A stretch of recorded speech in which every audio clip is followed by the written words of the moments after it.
নমস্কার, আপনারা দেখছেন উত্তরের দর্পণ। আমি রূপক। বিস্তারিত খবরের আগে শিরোনাম এক ঝলকে। ফের নির্বাচনী প্রচারে উত্তরে মুখ্যমন্ত্রী, কেন্দ্রীয় স্বরাষ্ট্র প্রতিমন্ত্রীকে কোচি বলে কটাক্ষ। ঝড়ে লন্ডভন্ড বার্নিশ এলাকা পরিদর্শনে তৃণমূলের প্রতিনিধি দল, ফান্ডের অনুমতি না মেলায় কেন্দ্রের সমালোচনা। নির্বাচনের আগেই ভোট গ্রহণ পর্ব শুরু, ফুলবাড়িতে ভোট দিলেন প্রবীণ ও বিশেষ চাহিদা সম্পন্ন ভোটার।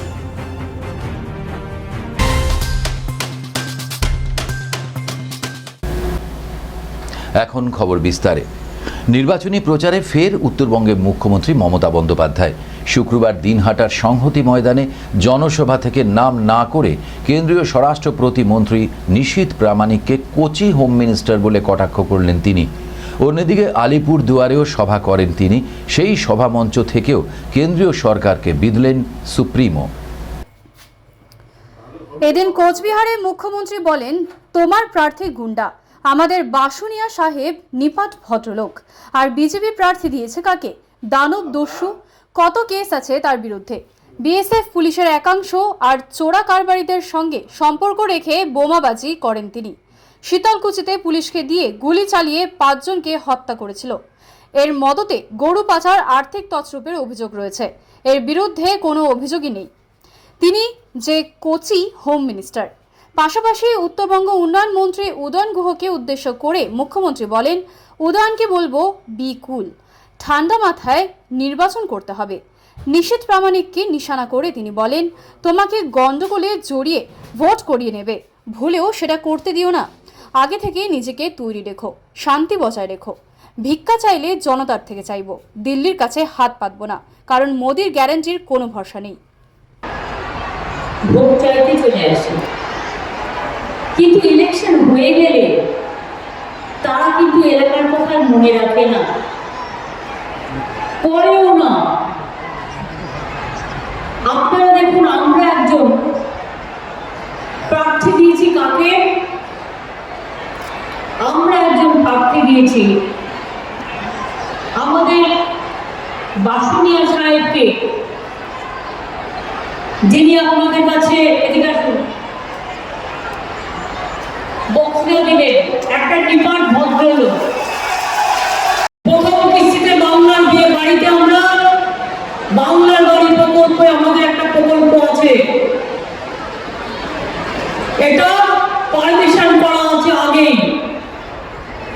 1,40,000 টাকা তাতে আমরা দিই।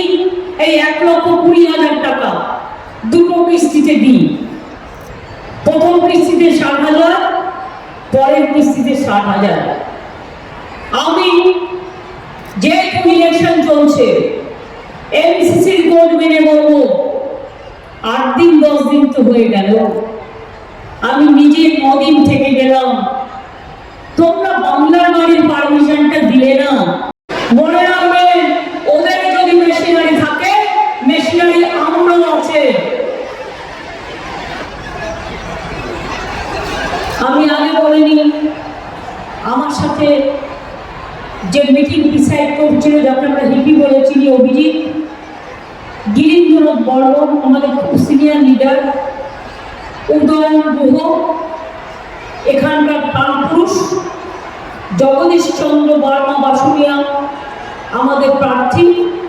অত্যাচারী দল, সব অত্যাচারের সীমানা ছাড়িয়ে গেছে। জিজ্ঞেস করুন কি কাজ করেছেন কুচবিহারের জন্য, জলপাইগুড়ির জন্য, ময়নাগুড়ির জন্য। এতগুলো যে ঝড়ে বাড়ি ভেঙে গেল, আমরা বলেছিলাম ইলেকশন কমিশনকে, তুমি আসামকে পারমিশন দিয়েছো উৎসবের জন্য, আমি খুশি। আসামের মানুষও আমার বন্ধু, আমাদের বন্ধু বান্ধবরা থাকে, আমি অখুশি নই। কিন্তু বাংলার ব্যাপারে যে লোকগুলোর ঘর বাড়ি সব নষ্ট হয়ে গেছে, তাকে টাকা দিতে তোমাদের আপত্তি কেন? আর শোনো, আমরা অলরেডি যারা মারা গেছে সাহায্য করেছে আমাদের প্রশাসন, যারা আহত হয়েছে সাহায্য করেছে। ইতিমধ্যে প্রশাসন 20,000 টাকা করে যাদের বাড়ি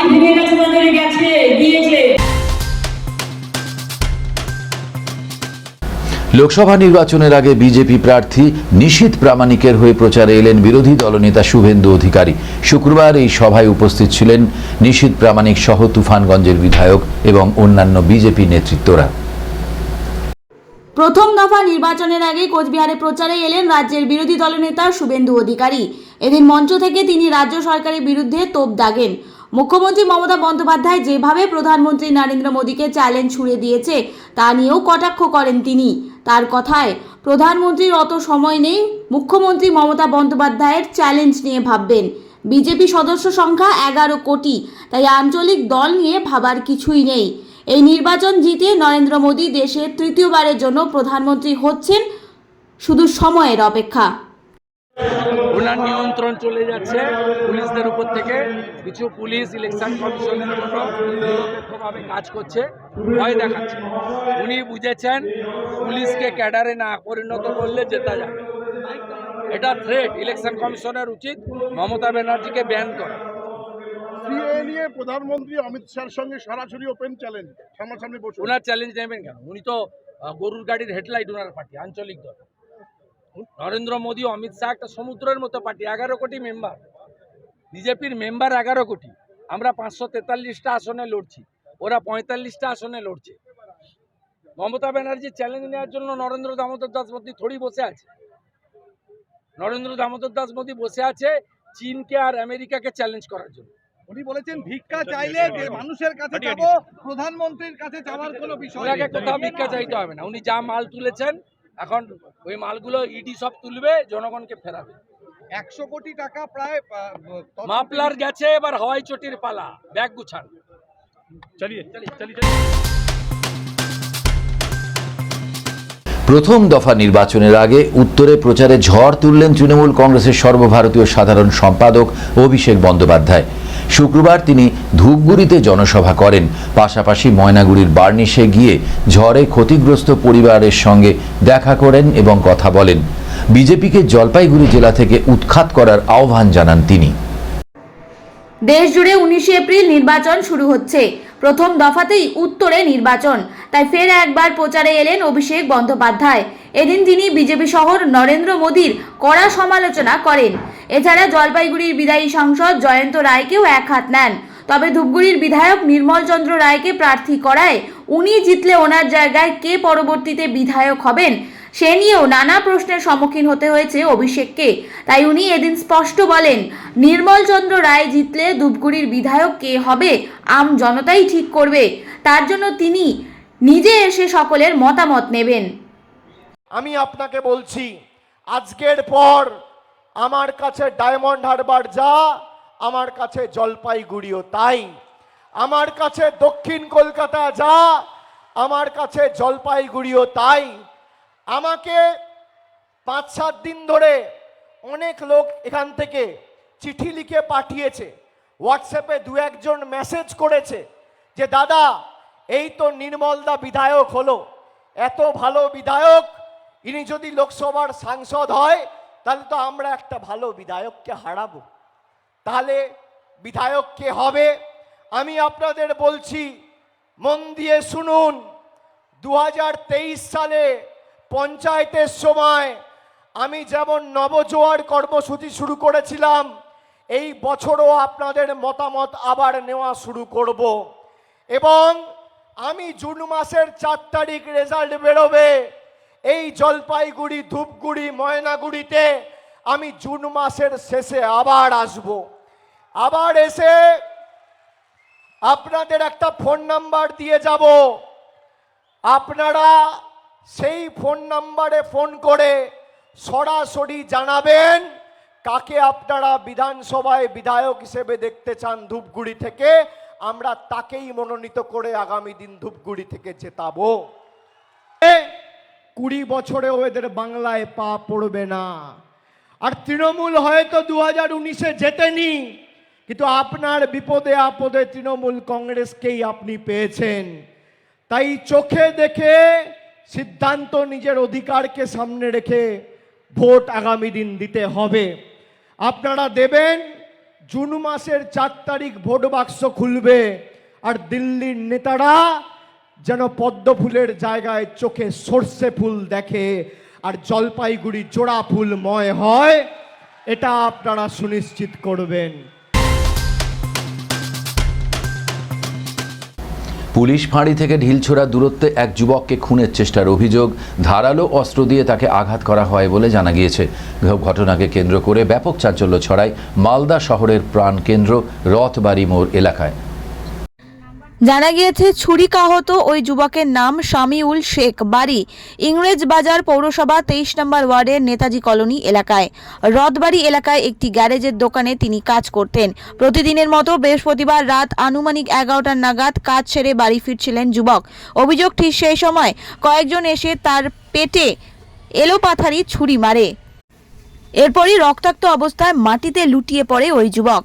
পরে স্থানীয়রা ওই যুবককে উদ্ধার করে মালদা মেডিকেল কলেজ ও হাসপাতালে নিয়ে যায়। শুক্রবার যুবকের অস্ত্রোপচার করা হয়। তবে কে বা কারা এই ঘটনা ঘটিয়েছে তা এখনও জানা যায়নি। পুরো ঘটনায় তদন্ত শুরু করেছে ইংলিশ বাজার থানার পুলিশ। আমি তো ছেলে এসেছিল ওখানে একটা মালিকের সাথে দেখা করতে, যেখানে গ্যারেজে কাজ করে। কোথায়? এই রথবাড়ির মোড়ে।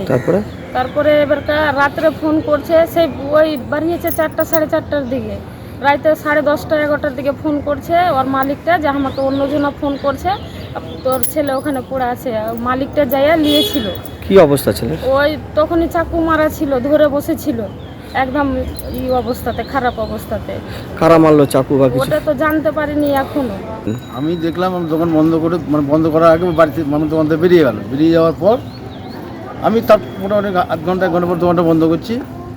ওখান থেকে খবর এলো যে এরকম ব্যাপার, তোর ভুটকির সঙ্গে মানে গন্ডগোল হচ্ছে। দিয়ে আমি সঙ্গে সঙ্গে দোকানটা বন্ধ করে দিয়ে দেখছি চ্যাংড়া পুরো আছে। কি অবস্থায়?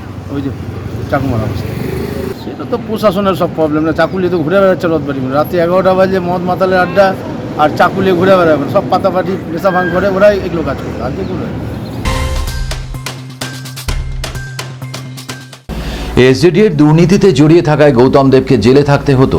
সম্প্রতি একটি জনসভা মঞ্চে শিলিগুড়ির মেয়র গৌতম দেবকে উদ্দেশ্য করে বিরোধী দলনেতা শুভেন্দু অধিকারীর এই মন্তব্যের তীব্র নিন্দা করলেন মেয়র।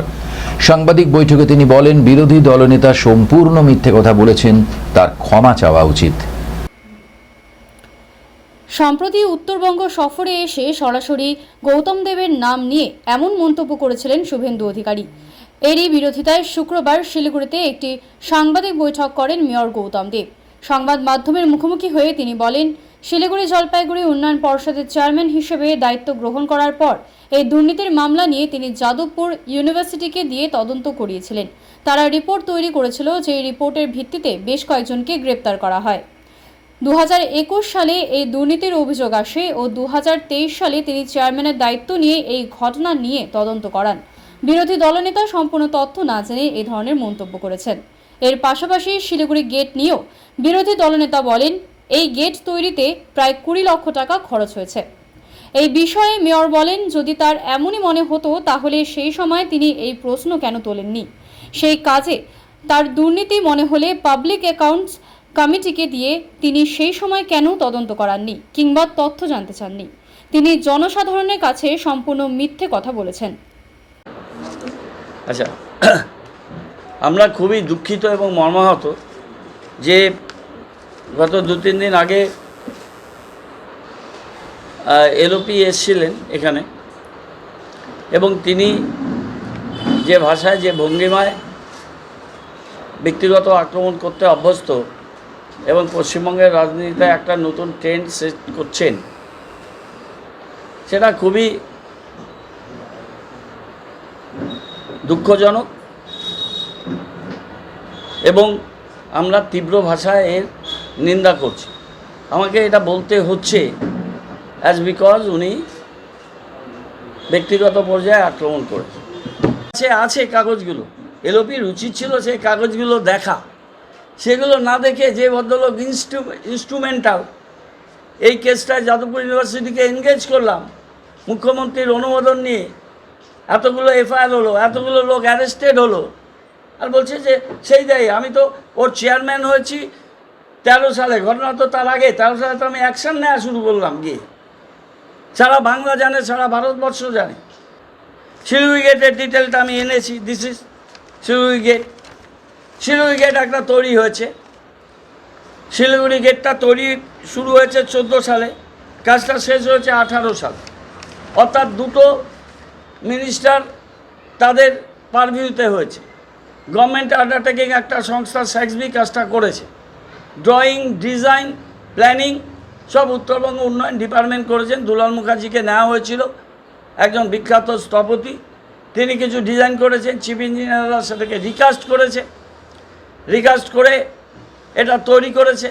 ফাইবার গ্লাস তার ইনফ্রাস্ট্রাকচার এবং NH-31-এর জায়গাটাকে বাদ রেখে যাতে ফাউল না হয় সেই হিসাবে করা হয়েছে, যেটা আমি ওদের ডিপার্টমেন্ট থেকে জানতে পারছি। কিন্তু উনি বলছেন এই কাজটা নাকি 20 লাখ টাকার কাজ। তা if it is the work being done which is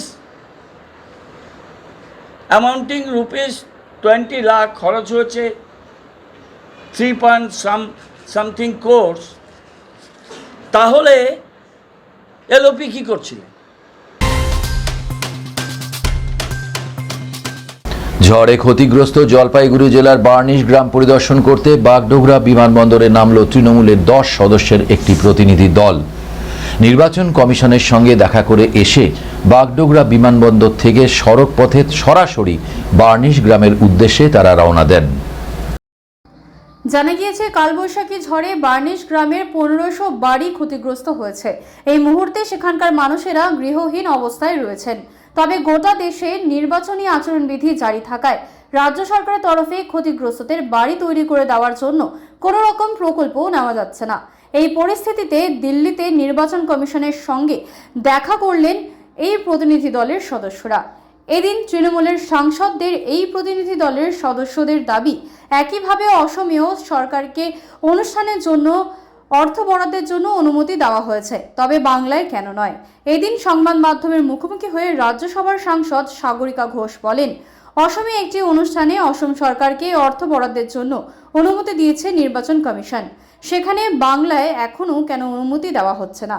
এদিন তারা ক্ষতিগ্রস্ত এলাকা পরিদর্শন করে ফের নির্বাচন কমিশনের সাথে দেখা করে অনুমতি দেওয়ার জন্য আবেদন জানাবেন বলে জানান। Delegation of members of parliament and ex-members of parliament have already met the full bench of the election commission. We have urged the election commission to urgently allow the state government of Bengal to disburse relief to the 1600 families who have been affected by the tornado in North Bengal, in Jalpaiguri, Moinaguri. We are here to see what damage has been done, to see firsthand the suffering of the people of North Bengal, and to see the manner in which they are living without a homes, without shelter, without proper sanitation, hygiene. What are the facilities they are lacking? What kind of situation are they in? What is their suffering? We have come to listen to them. We have come to hear them. We have come to see their plight. We will again go back to the election commission and we will urge the election commission to please allow the state government to provide relief to these suffering people of North Bengal, when already in the state of Assam, the government there has been allowed to give 35 crores for a festival. But here in Bengal, where people are suffering, the state government is not being allowed by the election commission to give much needed relief. Is this a level playing field? প্রথম দফা নির্বাচনের আগেই vote দিলেন প্রবীণ থেকে বিশেষ চাহিদা সম্পন্ন ভোটাররা। শুক্রবার এমনই দৃশ্য দেখা যায় ফুলবাড়ি এলাকায়। এদিন সম্পূর্ণ গণতান্ত্রিক পদ্ধতিতে নির্বাচন কমিশনের পর্যবেক্ষণে এই ভোটদান কর্মসূচি পালন হয়।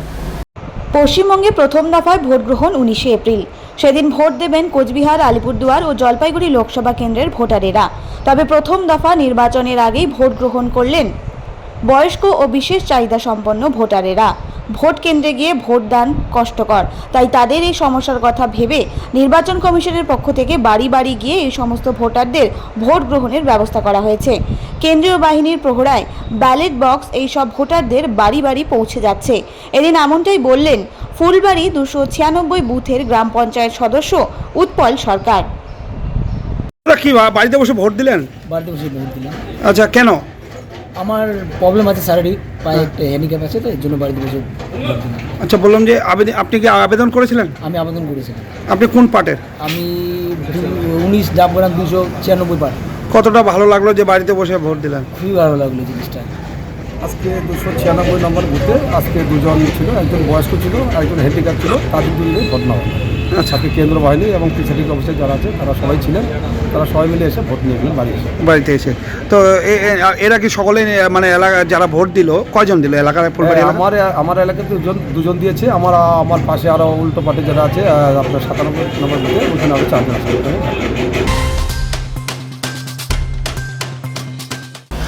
আইসিডিএস কেন্দ্রে নিম্নমানের খাবার দেওয়ার অভিযোগ উঠল গাজল ব্লকের তুলসীডাঙ্গা আইসিডিএস কেন্দ্রে।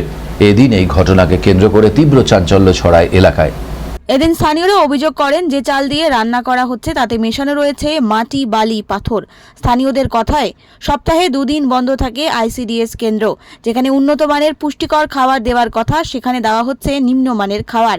পাশাপাশি পড়াশোনা না হয়ে বেশিরভাগ দিনই আসেন না অঙ্গনওয়াড়ি কর্মী এবং সহায়িকা। এদিনের এই ঘটনার অভিযোগ অস্বীকার করেছেন গাজল আইসিডিএস কেন্দ্রের সিডিপিও। তার কথায় যে খারাপ চাল ভুলবশত দেওয়া হয়েছে তা আগামীতে পরিবর্তন করা হবে। পাশাপাশি ওই কেন্দ্রে কোনো সহায়িকা নেই, তবে আগামীতে সে কেন্দ্রে নিয়োগ করার কথাও জানিয়েছেন তিনি। সকাল থেকে দেখছি আজকে চালে বালু পাওয়া গেছে। এই চালের আমরা খাবার নিব না, আমাদের বাচ্চাদের অসুস্থ হবে, খারাপ হবে, তার রিস্ক কে নিবে? এই মাসে চাল খুবই খারাপ এসছে, তবুও রান্না হচ্ছে। আমরা রান্না করতে নিষেধ করে গেছি শুক্রবার, কিবার ছিল সেদিন? বুধবার ছিল, বুধবার দিন আমরা নিষেধ করে গেছি। আর প্রতিদিনই খিচুড়ি, ডিম, আদার্স কোনো কিছু হয় না। এখন তাদের কি চাট আছে, কি দেওয়া আছে আমরা জানিও না। আমাদের এখানে কেউ এসে বলে না, কেউ দেখাও করে না, কিছু না। আমরা হেল্পার চাই। আমাদের ডিম এখন কাঁচা দিচ্ছে, এখন যদি সেদ্ধ করে দেয় তাহলে আমরা সেদ্ধ নেব।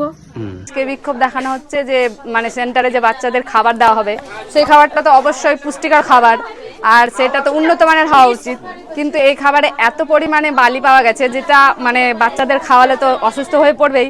তার দায় কি নিবে? সরকার নিবে না অবশ্যই।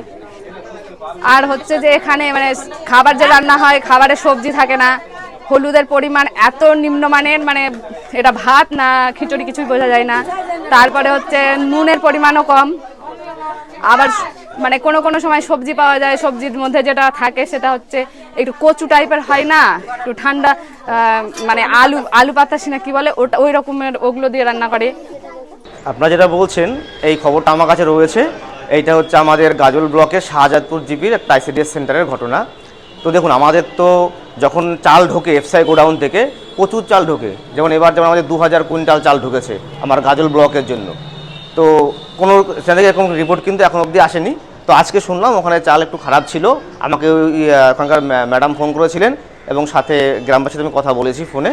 তো আমি বললাম যে আজকের মধ্যেই চাল ওনার বিকেলে হয়তো চাল মানে চেঞ্জ করে আমরা দেবো। মহিলারা এও জানাচ্ছেন যে ওখানে শুধু একমাত্র দিদিমণি আছে, হেল্পার নেই। তার জন্য কি হচ্ছে, ডিম সিদ্ধ করে দিচ্ছে না, কাঁচা ডিম দিচ্ছে। বাচ্চাদের কোনো রকম কোনো পড়াশোনা আজ পর্যন্ত হচ্ছে না, এবং সপ্তাহে 2 দিন করে ছুটি। শুক্রবার বাইসনের ভয়ে নির্বাচনী প্রচারে এলেন না কোনো রাজনৈতিক দলের নেতৃত্বরা। গত বুধবার চিলাপাতা জঙ্গল লাগোয়া সোনাপুর গ্রামে হঠাৎ 2টি বাইসন বের হয়। এদিনে এর আতঙ্কে প্রচারেই এলেন না কোনো দল। জানা যায় বুধবার গ্রামের মাঝে তাণ্ডব চালায় 2 বাইসন। সারাদিন সারা গ্রাম জুড়ে দাপিয়ে বেড়ানোর পর ঘুমপাড়ানি গুলি করে কাবু করে জল্লাপাড়া জাতীয় উদ্যান কর্তৃপক্ষ। তবে বাইসন আতঙ্কে এলাকায় নির্বাচনী প্রচার বন্ধ রেখেছেন রাজনৈতিক দলগুলো। এদিন এমনই দৃশ্য দেখা যায় সোনাপুর গ্রামে। বাড়ি বাড়ি প্রচার করা তো দূরের কথা, গ্রামেই পা দিলেন না কোনো রাজনৈতিক দলের নেতৃত্বরা।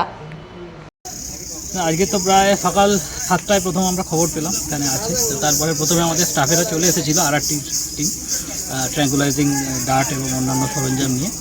তো তারপরে আমি এলাম, আমাদের ভিও সাহেব এলেন, মানে ভেটেরিনারি অফিসার এলেন। এসে অ্যাকচুয়ালি 2টো বাইসন একসাথে ছিল। একটা প্রথমে ডার্ট হয়, তো ডার্ট হওয়ার পরে ও সেন্সলেস হলেও মুশকিল হয়েছিল যে ওর পাশে আরেকটা বাইসন ছিল। তো তাকে এত ঘন ঝোপঝাড় ছিল যে ওখানে আমরা ওকে ট্র্যাঙ্কুলাইজ করতে পারছিলাম না, কারণ 2টো শট ফায়ার হয়েছিল কিন্তু সেটা ওর গায়ে লাগানো যায়নি, এত ঝোপঝাড় ছিল। এখানে বাইসন তো বেরিয়েছে। তো সকাল থেকে আমরা দেখতেছি।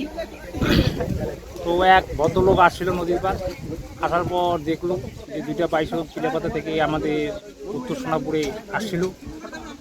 তো সবাই আতঙ্ক, সবাই বাড়ির লোক বাড়িতে পারছে না। তো আমরা এই চিন্তায় আছি। আমাদের ডিপার্টমেন্টের লোক আসছে, আসার পর তার ব্যবস্থা নিচ্ছি। কয়টা বাইসন দেখছেন? দুইটা দেখছিলাম, একটাকে গুলি করছে, একটাকে গুলি করছে, তিনটা গুলি করা হয়েছিল, আর একটা তো সোনাপুর দিকে এসপের ওদিকে গেছে, ওটাকেও তদন্ত খোঁজ চলছে। চলছে। আপনারা কি আতঙ্কিত এর ফলে? হ্যাঁ, আমরা পুরো আতঙ্কিত আছি। শিলিগুড়ি মেয়র্স কাপ আন্তঃ কোচিং ক্যাম্প ক্রিকেট টুর্নামেন্টের চূড়ান্ত পর্যায়ের ম্যাচে মুখোমুখি হয় বাঘাযতীন অ্যাথলেটিক ক্লাব এবং শিলিগুড়ি ক্রিকেট কোচিং সেন্টার। শুক্রবার দাদাভাই স্পোর্টিং ক্লাবের ময়দানে এই খেলার আয়োজন করা হয়। প্রথম বর্ষের এই টুর্নামেন্টে চ্যাম্পিয়ন হল বাঘাযতীন অ্যাথলেটিক ক্লাব। চলতি মাসের 9 তারিখ শিলিগুড়ি পুর নিগমের উদ্যোগে আয়োজন করা হয় এই খেলার। এদিন খেলার শুরুতেই টসে জিতে ব্যাট করার সিদ্ধান্ত নেয় বাঘাযতীন অ্যাথলেট ক্লাব। 20 ওভারের খেলায় প্রথম ব্যাটিং করে 2 উইকেটের বিনিময়ে 135 রান করে বাঘাযতীন ক্লাব। এরপর দ্বিতীয় ইনিংসে ব্যাট করতে নেমেই মাত্র 75 রান করেই অল আউট হয়ে যায় শিলিগুড়ি ক্রিকেট কোচিং সেন্টার। ম্যাচটি 60 রানে জয়ী হয়ে চ্যাম্পিয়ন্স হল শিলিগুড়ি বাঘাযতীন অ্যাথলেট ক্লাব। খেলা শেষে শিলিগুড়ির মেয়র গৌতম দেব মেয়র্স কাপ তুলে দেয় চ্যাম্পিয়ন্স দলের হাতে। মাননীয় মহানাগরিক শ্রী গৌতম দেবের উদ্যোগে শিলিগুড়ির বিভিন্ন খেলাকে সমৃদ্ধ করার জন্য মাননীয় মেয়র এবং এই বোর্ড উদ্যোগ নিয়েছে। সেজন্য বিভিন্ন খেলার শিলিগুড়ি মেয়র্স কাপ আমরা অনুষ্ঠিত করছি। ইতিমধ্যে আমাদের প্রায় 11টি খেলা হয়ে গেছে। এটা এই বছরের অন্তিম খেলা, এরপরে একটা দাবা হবে, তারপর শেষ হবে। মূলত মাননীয় মেয়র চান শিলিগুড়ির খেলাধুলোকে আরো সমৃদ্ধ করতে এবং শিলিগুড়ির ইয়ং জেনারেশন যাতে উঠে আসে খেলার মাঠে, এটা তার মস্তিষ্ক প্রসূত থেকে এসছে।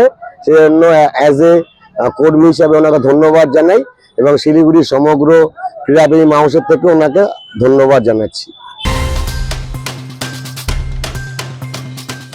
শেষ করবার আগে খবরের শিরোনাম আরও একবার।